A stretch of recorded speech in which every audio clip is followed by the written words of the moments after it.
Hello everyone, आज की class में आपका स्वागत है। आज हम ICT subject information and communication technology जो हमारे बीएड का सब्जेक्ट है उसमें हम एजुकेशनल टेक्नोलॉजी के स्कोप के बारे में बात करेंगे। एजुकेशनल टेक्नोलॉजी का जो डिटेल डिस्कशन है वो हमने लास्ट क्लासेस में देख लिया था। क्या होता है एजुकेशनल टेक्नोलॉजी, किस तरीके से इसको क्लासिफाई किया गया था और किस तरीके से इसके हार्डवेयर और सॉफ्टवेयर का सिलेक्शन किया गया था वो हमने देख लिया था। तो चलिए सबसे पहले हम स्कोप को देखते हैं। स्कोप को हमारे लिम्सडन और मैथिस के अकॉर्डिंग यहाँ पर डिवाइड किया गया है।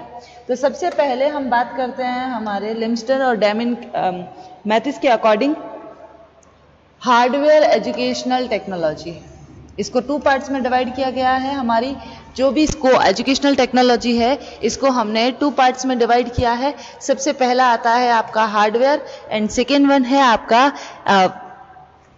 Educational engineering. ठीक है, ये हमारा एजुकेशनल इंजीनियरिंग। तो पहले हम डिस्कस करते हैं हार्डवेयर एजुकेशनल टेक्नोलॉजी को। ये टेक्नोलॉजी क्या होती है, किस तरीके से एजुकेशनल टेक्नोलॉजी का पार्ट बनी है। This is that part of educational technology which is include teaching equipment, TV, tape, recorder, radio activities can be used in a teaching। यानी कि ये शिक्षा तकनीकी का वह भाग है जिसमें शिक्षण यंत्र जैसे पढ़ाने के लिए या फिर आपकी जो टीचिंग जो एजुकेशनल टीचिंग जो लाइन है उसमें आप अपने जो इक्विपमेंट्स है जैसे टीवी, टेप रिकॉर्डर, रेडियो, जिनसे आपके शिक्षण का काम बहुत इजीली हो सकता है। तो स्कोप जो है उस एजुकेशनल टेक्नोलॉजी में उसमें हमने 2 पार्ट में डिवाइड किया था।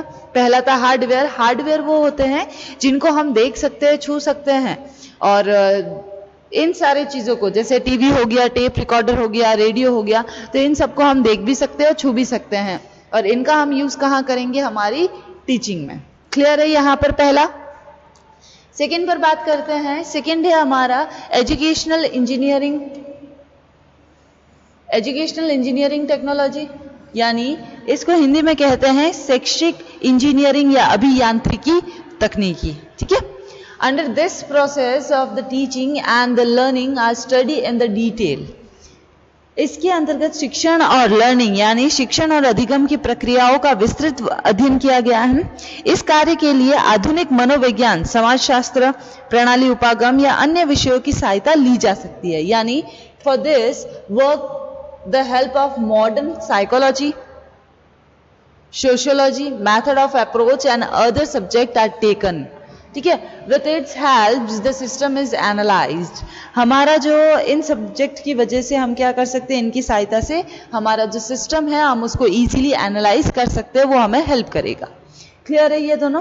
तो चलिए अब हम इसके बारे में बात करते हैं कि इस एजुकेशनल इंजीनियरिंग जो टेक्नोलॉजी है इसमें हम इस आधार पर हमने जो अभी ये डिस्कशन देखा है कि ये किस किस में हेल्प कर सकता है, कौन कौन से सब्जेक्ट को लेकर, तो उसके आधार पर हमारी शैक्षिक तकनीकी का कार्य क्षेत्र क्या क्या दे रखा है उसके बारे में बात करते हैं। तो एजुकेशनल इंजीनियरिंग का स्कोप कहाँ कहाँ है, चलिए बात करते हैं। सबसे पहला analyse of teaching and learning process, शिक्षण तथा अधिगम प्रक्रिया का विश्लेषण। सेकेंड आता है आपका determination of learning goals and objective, यानी शिक्षण लक्ष्य और उद्देश्य का निर्धारण करना। हमारी लर्निंग के जो हमारे उद्देश्य है, जो ऑब्जेक्टिव है, जो हमारे डिटर्मिनेशन है, उद्देश्य है, उन सब का निर्धारण करना। फिर एक करिकुलम क्रिएशन, हमारा पाठ्यक्रम का निर्माण करना, पाठ्यक्रम क्या होगा, कैसे होगा, इस सब के बारे में बताना। देन उसके बाद है production and development of teaching learning material, यानी शिक्षण उपागम सामग्री का उत्पादन और विकास। यानी हम जिसे टीचिंग लर्निंग करवा रहे हैं उस मटेरियल का प्रोडक्शन और उसका डेवलपमेंट भी जरूरी है। देन उसके बाद teacher learning and education, training and education, शिक्षा, प्रशिक्षण और शिक्षा, यानी कि हमारा जो शिक्षक है उसका ट्रेनिंग और एजुकेशन बहुत इंपॉर्टेंट है, क्योंकि जब तक टीचर की ट्रेनिंग और उसका एजुकेशन कंप्लीट नहीं होगा वो अपने स्टूडेंट्स को कभी भी लर्निंग नहीं करवा सकता। सिस्टम अप्रोच इन एजुकेशन, हमारे जो प्रणाली उपागम है शिक्षा में वो भी इंपॉर्टेंट रोल प्ले करता है। Selection, development and use of appropriate audio visual aids, उचित दृश्य श्रव्य सहायक सामग्री का चयन, विकास एवं उपयोग करना। हम अपने लर्निंग के लिए जो भी एप्रोप्रिएट ऑडियो विजुअल जो भी एड्स है उनको डेवलप कर सकते हैं। उनमें से जो ऑडियो विजुअल है उनमें से किसका सिलेक्शन किया जा सकता है उसके बारे में भी देख सकते हैं। देन आता है आपका effective use of hardware tools in the field of education. Hardware उपकरणों का शिक्षा के क्षेत्र में प्रभावशाली उपयोग, जो हमने शायद लास्ट क्लास में याद होगा आप लोगों को, लास्ट क्लास में हमने ये भी डिस्कस किया था कि एक हार्डवेयर का इफेक्टिव यूज कैसे किया जा सकता है। तो उसके हमने कुछ प्रिंसिपल्स देखे थे, like theory of choice, preparation, physical control हमारा, फिर आता है आपका एक्शन प्लान, देन उसके बाद आता है इवैल्यूएशन। तो ये करके हमने फिजिकल कंट्रोल यहाँ पर लिख देती हूँ।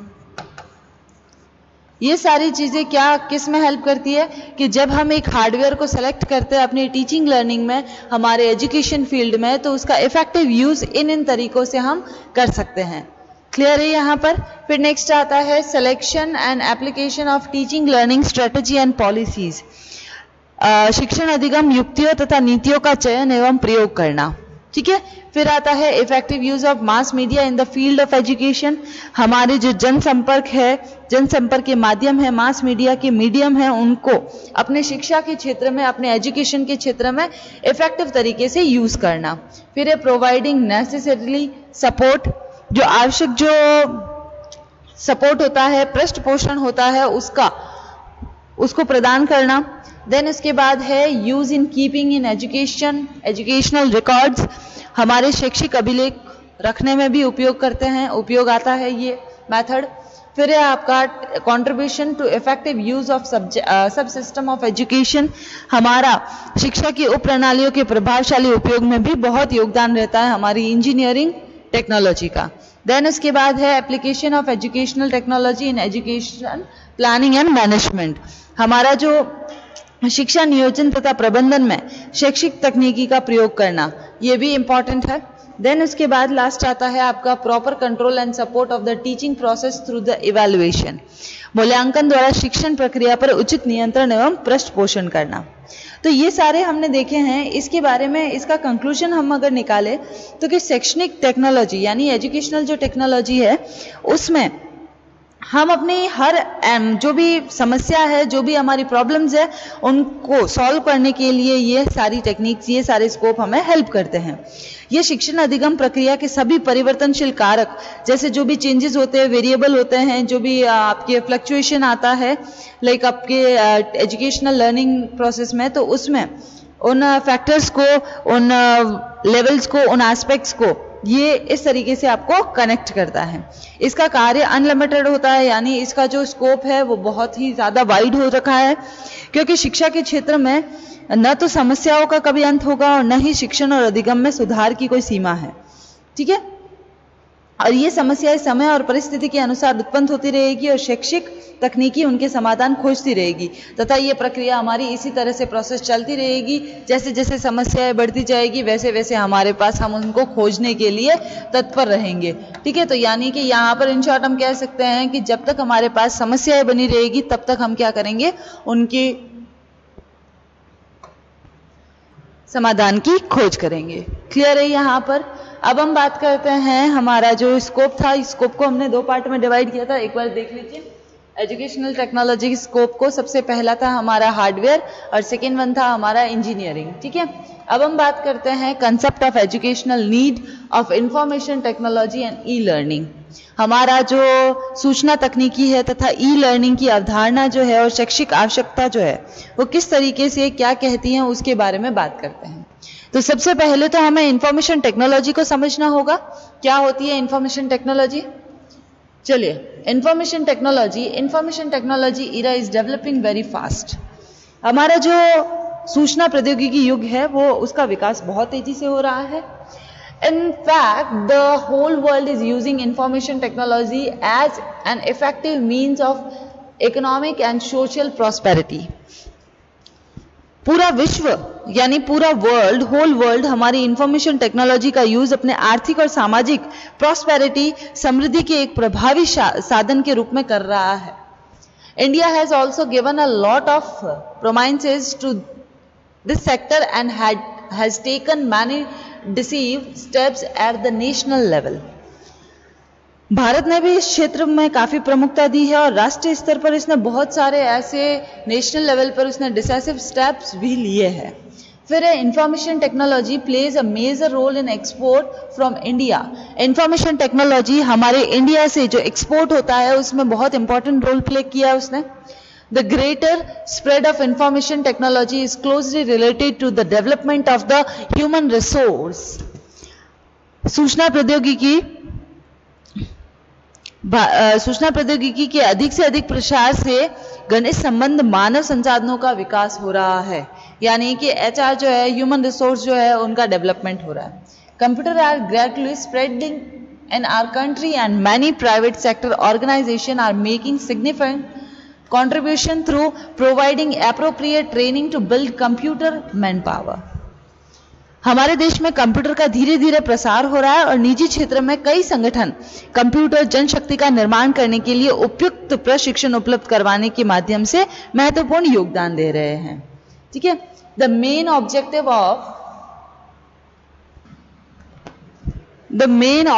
Of the DOEACC scheme is to create quality manpower in the field of information technology as per the requirement of the industry, and to achieve this, private sector institution located in every nook and every corner of the country will be provided with space, faculty, hardware, software, library act। ठीक है, सबसे पहले तो आपके जहन में एक question आ रहा होगा कि ये DOEACC है क्या? Department of electronics and accreditation of computer courses। ठीक है, स्कीम है ये is to create quality manpower in the field of, यानी कि यहां पर हम ये कह सकते हैं कि ये जो स्कीम है इसका मेन ऑब्जेक्ट यही है कि उद्योग की अपेक्षाओं के अनुरूप सूचना प्रौद्योगिकी के क्षेत्र में बढ़िया क्वालिटी की जनशक्ति तैयार करना और इसे हासिल करने के लिए देश के हर छोटे बड़े कोने में स्थित जितने भी प्राइवेट सेक्टर के इंस्टीट्यूशन है, प्लेसेस है, टीचर्स है, हार्डवेयर, सॉफ्टवेयर, लाइब्रेरी या अदर फैसिलिटी से रिलेटेड पहले से ही जो फिक्स स्टैंडर्ड को पूरा करने के लिए इस स्कीम के अंतर्गत मान्यता आपको प्रदान की जाएगी, जो पाठ्य विषय वस्तु के अकॉर्डिंग विद्यार्थियों को प्रशिक्षण देते हैं। क्लियर है यहाँ पर? इसके आगे है recognition in given under this scheme of the following of the predetermined criteria related to the other facility which is give training to the student according to the prescribe curriculum subject. अभी बताया कि इन सब के according इन्होंने जो जो criteria बनाया है, जो जो स्टैंडर्ड सेट की है, उसके अकॉर्डिंग ये अपने हिसाब से मान्यता प्रदान करेंगे। क्लियर है यहाँ पर? चलो आगे चलिए, नेक्स्ट देखते हैं हम हमारा कि आखिर ये इंफॉर्मेशन होती क्या है। Information technology, information and communication technology. अब हम बात करते हैं कि ये इंफॉर्मेशन, इतना सब कुछ हमने इंफॉर्मेशन के बारे में पढ़ा, एजुकेशनल टेक्नोलॉजी में हमारी इंफॉर्मेशन क्या रोल प्ले करती है इसके बारे में सुना। तो चलिए अब पढ़ते हैं इंफॉर्मेशन होती क्या है यहाँ। ठीक है, चलिए।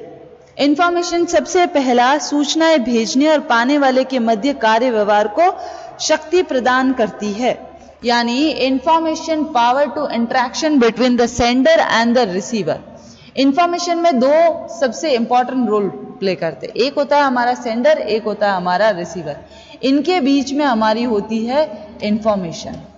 ठीक है, इन दोनों के बीच में क्या होती है हमारी इंफॉर्मेशन। सेंडर अपनी इंफॉर्मेशन, अपने पास जो इंफॉर्मेशन होती है वो रिसीवर तक भेजना चाहता है, और रिसीवर जो अपना फीडबैक होता है वो कहाँ तक, सेंडर तक भेजता है, ताकि नेक्स्ट इंफॉर्मेशन में उस फीडबैक का कहीं यूज किया जा सके।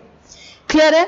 Information is a representation of data arrange in a particular order. Information का मतलब होता है एक ऐसे प्रस्तुतिकरण से है जिसमें विभिन्न जो डेटा है उनका प्रस्तुतिकरण किया जाता है एक व्यवस्थित क्रम में, यानी डेटा को अरेंज करके किसी पर्टिकुलर ऑर्डर में प्रेजेंट करना इंफॉर्मेशन होता है। इन शॉर्ट ये हमारा डेटा है। ठीक है, इस डेटा को आप किसी पर्टिकुलर मैनर में अरेंज करके आप क्या करो, उसको आगे प्रेजेंट कर दो, रिप्रेजेंट कर दो, तो वो बन जाएगी आपकी इंफॉर्मेशन। तीन डॉट्स है याद करने के लिए। सबसे पहला, इंफॉर्मेशन का मतलब क्या होता है कि हमारे पास जो अवेलेबल डेटा है, डेटा को अरेंज करो किसमें, किसी पर्टिकुलर ऑर्डर में, और उसको रिप्रेजेंट करना ही हमारा इंफॉर्मेशन है। Therefore, it can also be said that information is a summarization form of data, यानी जो कंक्लूजन होता है या फिर जो हमारा समरी होता है डेटा का, वो हमारा इंफॉर्मेशन होता है। From a technical point of view, data is a called fact, number, name, symbol, act through which is information is formed. हमारे डेटा का मतलब क्या है? डेटा यानी कि किसी फैक्ट, किसी नंबर्स, नेम्स, सिंबल्स, इन सब से मिलकर जो बना होता है वो हमारा डेटा होता है। डेटा वर्ड से भी हो सकता है, इंफॉर्मेशन, हमारा फैक्ट, हमारे थॉट्स, हमारे कंसेप्ट, ये सब कुछ हमारा एक डेटा है। Generally all data in computer is processed in a binary number which is 0 and 1, whereas in an audio cassette these data is processed in a digital sound wave. हमारा computer में अगर हम बात करें तो कंप्यूटर में जो डेटा होता है वो सिर्फ 0 और 1 को ही प्रोसेस होता है, जबकि ऑडियो कैसेट में डिजिटल फ्रेम्स में साउंड प्रोसेस होता है। ठीक है। सूचनाओं का किसी संस्थान में उपयोग, उनका विवरण एक व्यवस्थित तरीके से किया जाना ही हमारा डेटा है। जैसे electronical spreadsheet, database management, software में काम लिए जाते हैं और समय समय पर इनको डेटा के प्रोग्राम में भी चेंजेस किए जा सकते हैं। क्लियर है यहाँ पर? ठीक है। यहाँ पर जैसे संजय की उम्र 21 वर्ष है, तो इसमें जब हम कंप्यूटर में, जैसे हम किसी की भी ले लेते हैं, जैसे यहाँ पर राम की ले लेते हैं। ठीक है। एक सेंटेंस है, राम इज 25 years old। ठीक है। अब यहाँ पर कंप्यूटर जब एक्सेप्ट करेगा अपने डेटा को तो वो क्लासिफाई कर देगा। ठीक है, अलग अलग बना देगा। सबसे पहले वो नेम को अलग लिखेगा, नेम का अलग कॉलम बनाएगा, यानी नेम के कॉलम में डेटा क्या मिला, उसको इन्फॉर्मेशन क्या मिली, नेम। इस सेंटेंस से अगर कंप्यूटर को कोई इन्फॉर्मेशन निकालने को बोले तो कंप्यूटर सिर्फ 2 इन्फॉर्मेशन निकालेगा यहाँ से। पहली कि नाम क्या है, किस पर्सन के बारे में बात की जा रही है। ठीक है, तो यहाँ पर कौन से पर्सन के बारे में बात की जा रही है, राम के बारे में। देन उसके बाद किसके बारे में बात की जा रही है, यानी एज के बारे में। तो राम की एज कितनी है, 25। तो ये 2 यहाँ से हमें इंफॉर्मेशन कितनी मिली इस डेटा से। ये भी एक हमारा डेटा है जो फॉर्म्ड है किसी सेंटेंस में, और उस सेंटेंस से हमें इंफॉर्मेशन 2 तरह की मिली, एक तो मिला राम और एक मिली 25 उसकी एज। क्लियर है यहाँ पर? चलो आगे। अब हम बात करते हैं कि हम इंफॉर्मेशन को तो समझ लिए, पर उस इंफॉर्मेशन की नीड हमें कहाँ होती है, बेसिकली उसके बारे में बात करते हैं, यानी हमारी आवश्यकताएं। इंफॉर्मेशन क्यों हमें जरूरी होती है, इंफॉर्मेशन के बिना क्यों हमारी गाड़ी अटक जाती है। चलिए सबसे पहला, the basic requirement of every business and activity is information. हमारे हर व्यवसाय, हर एक्टिविटी की बुनियादी जो बेसिक जो नीड होती है वो होती है information. The railway department keeps track of the location and condition of the train running on the track and operate them. If doesn't do so, the traffic of the train will deteriorate and the accident can also happen. Railway विभाग प्रतिलिपि पटरियों पर चल रही रेलों की स्थान और स्थिति की खबर रखता है, उनका संचालन करता है। अगर वह ऐसा नहीं करे तो क्या रेलवे से यातायात ट्रैफिक बिगड़ नहीं जाएगा, एक्सीडेंट नहीं होंगे? तो इसी तरह से डॉक्टर के पास अगर कोई मरीज के बारे में इंफॉर्मेशन चाहिए, जैसे डॉक्टर कितना क्या एज ग्रुप है तुम्हारा, कौन सी बीमारी है, कौन सी डिजीज है, क्या क्या इसके लक्षण है, क्या क्या इसका प्रिकॉशंस रख सकते हो तुम, तो ये सारी एक डेटा है, इंफॉर्मेशन है। सैनिकों की शत्रु की हरकत के बारे में इंफॉर्मेशन, या soldiers about the action of the enemy, businessman about the market price and other matters. यानी कि हर जगह पर आपको आज की लाइफ में, आज के ज़माने में अगर आपको इस मार्केट में, इस लाइफ में, इस वर्ल्ड में आपको जीना है तो आपको इन्फॉर्मेशन तो हर किसी की रखनी है। ठीक है, चाहे वो बिजनेसमैन हो, चाहे वो सोल्जर्स हो, चाहे वो पेशेंट हो, चाहे वो डॉक्टर हो, चाहे वो एडवोकेट हो। क्लियर है? और ये इंफॉर्मेशन किस तरीके से हम कंसीडर करेंगे, और इंफॉर्मेशन बेहद ज़रूरी मानी जाती है। क्यों? क्योंकि सबसे पहला point, information helps increasing knowledge. Information आपके नॉलेज को बढ़ाएगी, ठीक है, आपको चीजों के बारे में बताएगी। सेकंड आता है आपका डिसीजन मेकिंग। डिसीजन मेकिंग में हेल्प करेगी। जब आपके पास इंफॉर्मेशन नहीं है तो क्या आप अपना डिसीजन ले सकते हो? डिसीजन और डिसीजन मेकिंग में डिफरेंस होता है। डिसीजन का मतलब होता है कि आपके पास आपने जो डिसाइड कर लिया है वो डिसीजन, और डिसीजन मेकिंग का मतलब होता है कि आपके पास बहुत सारे अल्टरनेटिव्स हैं, उनमें से किसी एक को पिक करना, वो होता है आपका डिसीजन मेकिंग।